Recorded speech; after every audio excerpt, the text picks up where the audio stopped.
Konnichiwa and welcome to episode 26 of the Leadership Japan podcast. And I'm your host in Tokyo, Dr. Greg Story, president of Dale Carnegie Training Japan. And much more importantly, you are a student of leadership, highly motivated to be the best in your own business field. If you would like your own access to 102 years of the accumulated wisdom of Dale Carnegie Training through free white papers, guidebooks, reports, training videos, blogs, course information, plus much, much more, then go to japan.dalecarnegie.com. Today, we are looking at how to motivate your team. Now, most people have a misconception that money is the number one or only motivator for everyone. Not true. Herzberg, in his research on team engagement, described remuneration as simply what he called a hygiene factor. Nothing exceptional, nothing extraordinary, rather expected.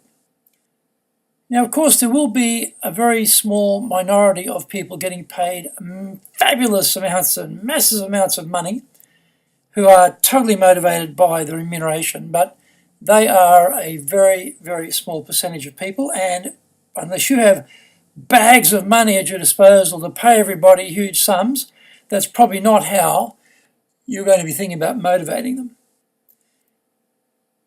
Also, according to Abraham Maslow, well-known researcher on motivation, there are general types of needs that motivate people to act.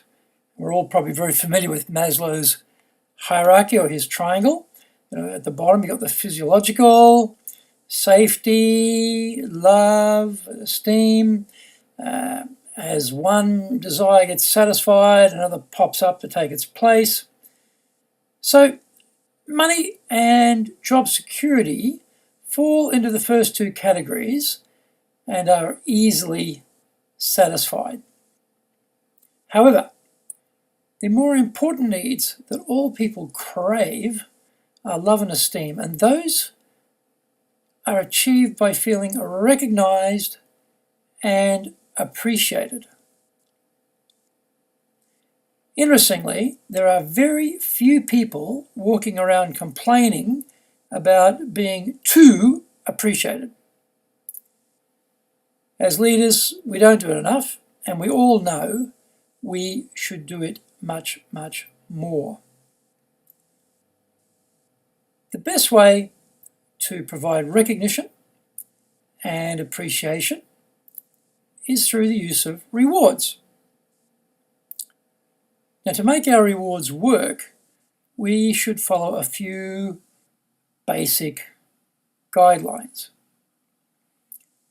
Number one, design rewards based on the individual's personal preferences. Now, in Japan, publicly recognizing someone might be a concern for that person. It might be a negative from their point of view. They might prefer a private tete-a-tete where you tell them just how great they are. Now, why would that be? Why wouldn't they want to stand in front of the whole team, waxing lyrical about how great they are and telling everybody what a role model they are and how much we love and appreciate them? Well, this is often because they feel uncomfortable to be singled out like that, to be suddenly separated from the crowd and singled out, standing out from the crowd, and even worse, fearing your compliments, your recognition is going to trigger jealousy, negative reactions from their colleagues, maybe get the cold shoulder from other people. This is very much a cultural thing in Japan, but we need to recognize that for some people, it'll be fine. But for others, this may be a burden, and it'll be the opposite effect of what we imagine it will be. It's not so surprising that we should really think about tailoring the appreciation or the reward to that person. It's like some people like dark chocolate. And although you might think giving them a box of chocolate will be right on the money and appreciated because you know they like chocolate, they are secretly totally disappointed when they open up that box of chocolate and find all white chocolate, no dark chocolate inside whatsoever. So we need to think about our people. We need to know about our people, what they'll appreciate, and this will help us to be effective with words of appreciation, of tokens of reward. Number 2, reward for achievement. That is to say, the reward should be based on what was actually done. Now, telling someone they did a good job, the type of well done, good job, thank you, good job type of comment is actually totally meaningless. And it's totally meaningless because we have got absolutely no clue as to precisely which part or which of the many things we did was actually good. We need to tell them exactly what was good work.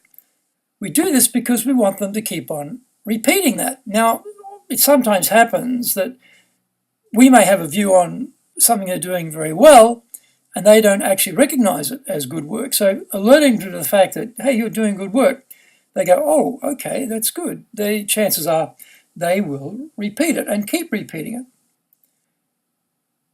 The other thing is we need to have credibility with them. Because we can be specific, it shows we are really taking careful note of their efforts, that we are aware of the nature of their work and the excellence of some part of the execution. And this gives our words credibility because we're referencing something that's fact. This helps to build trust. Now, they can see we've been paying attention, been observing, appreciating what they've been doing. And so we're not just being flippant or looking like we've just come off the back of finishing some management book or training seminar or TED Talk or video training, piece or something. We're just suddenly, we got religion, now we're going to praise everybody. When we actually isolate out the good work, recognize it, mention it, talk about it in the frame of our reference point on giving them praise, they realize, yes, boss is being sincere. Number 3, time your rewards. Now, rewards and recognition should be given as soon as possible after the desired behavior. Strike while the iron is hot is an old idea, and it applies just as well to praise. Don't make it hard work for people to understand the connection between what they did and your notification. Reward and recognition that comes too long after the achievement doesn't do much to motivate the employee. It's not like Christmas, we're not storing it up or something. Don't store up all the praise and wait till, the project's absolutely complete and miss a great opportunity on the way through to hand out some well-deserved praise. Particularly when we ask people, please step out of your comfort zone and do something new. Well, naturally, they lack confidence. They've never done it before. They're not precisely sure how they should do it, maybe. They're not particularly keen to do it, perhaps, because it's a delegated item. But we've asked them to step up and step out of their comfort zone.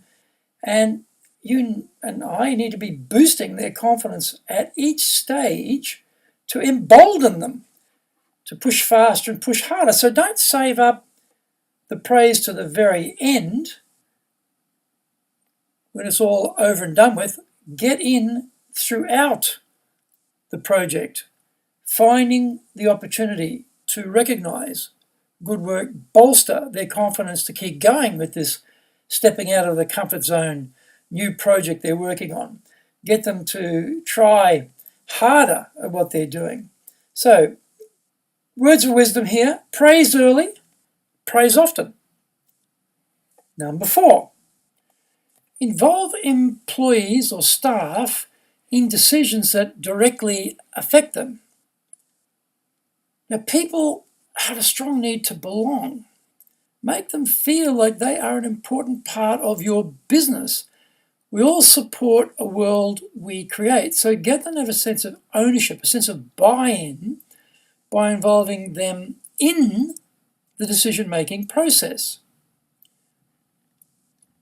Communicating clearly about direction is important, but it's even better to use the distributed intelligence of the whole team to solve problems and produce innovation. It's a type of idea crowdsourcing that we can use, because the people usually at the bottom of the totem pole in companies are the ones closest to the action and closest to the market, and they will have insights and ideas that just won't occur to senior management because they're operating on a more strategic plane and just don't get that same tap into what's happening. If you've ever had that occasion where you've been promoted to a bigger job and you're no longer directly interacting with the clients and you have team meetings and your people are talking about a particular client or a particular business, and you realize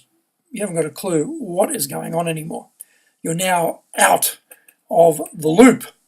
So we need to make sure that we don't neglect to tap into what our people know. Get them involved in decision. Now, decision might come from above, and we don't have much chance to input into that, but we certainly have tremendous opportunity to input into the execution of that lofty decision from higher management. Number 5, have regular meetings to let employees know what is going on in the company. Well, similarly, the last one, it's important that everyone feels they belong. Now, middle management often remind me of those photographs you see sometimes of a not quite completed building, and they haven't put the cladding on the outside yet, so you can see right through the building. So you have these sort of structures with concrete floors. And that's the scene, that's the sort of middle management. You know, the information comes down from above. It gets to that concrete floor, which is middle management, but it doesn't pass beyond that floor. It stops right there. Now, this is either through the individuals wishing to keep the information as a status protector or by just simple negligence. And so it doesn't matter which, but often middle management fails to communicate what is happening. And this is particularly deadly because usually the why of what is happening goes missing. A senior leadership group sitting in their mahogany offices on the top of the building, they merrily carry on running the company, imagining the entire organization is united behind this carefully crafted message they've come out with, or this carefully thought through new direction for the company. But in fact, those at the very bottom may not have heard the message clearly because middle management have not communicated it clearly, or they don't understand it because there's been no why around the reason for this particular direction. Middle management are powerful communicators, both going upward and downward, but if there's no why around what we are doing, then we are going to really fail to get the combined power of everyone behind what senior management wants to do with the company. 6, Now, listen to employees who have an idea for improving an aspect of the business. That's good. But also don't forget to give them full credit for it. Hogging the limelight, monopolizing the praise is a penchant for too many managers. Learn to share the glory. Send a note to your boss and copy it to the staff member as you heap praise on them for the fine role they played in the project or for the good effort they made in getting the deal done. You will win enormous respect and loyalty. Don't forget, you cannot move up in the organization unless there are people who can step into your role and do a competent job. Every organization is looking for future leaders, and why would they move you somewhere if they didn't think there was a successor capable of continuing in the role you're currently playing? But even more than looking for future leaders, what organizations are looking for are builders of future leaders. This is treasure for any organization. Now, you might be that treasure because you are the one showing you are a builder of talent. You are a builder of future leaders. You are fantastic in succession planning. So there are a number of ideas to think about on how to motivate your team. This is the role of the leader. Build people, manage processes, and good luck. Thank you for joining the Leadership Japan podcast. Remember, to access your Dale Carnegie training free white papers, guidebooks, training videos, blogs, course information, etc., go to japan.dalecarnegie.com.